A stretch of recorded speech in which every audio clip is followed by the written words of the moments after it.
আমরা দাঁড়িয়ে আছি চায়না প্রজেক্টে। তো দেখতে পাচ্ছেন চায়না প্রজেক্টে পানি শোধন মানে পানি কি করা হচ্ছে, বিশুদ্ধকরণ করা হচ্ছে। একদম কালো মেঘে সাদা ধোঁয়া দেখা যাচ্ছে।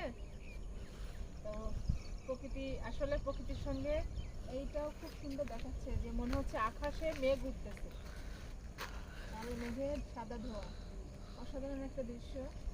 তো আমরা চলে আসলাম হাঁটতে, এবং প্রকৃতি দেখুন কত সুন্দর। আর কাশফুলের জন্য আগমনী হয়ে গাছগুলো সেজে উঠতেছে। আপনারা যারা আসতে চান অবশ্যই চলে আসবেন। প্রকৃতিটা দেখুন, সকালবেলা ঘুমায় থাকলে কোনো লাভ নেই।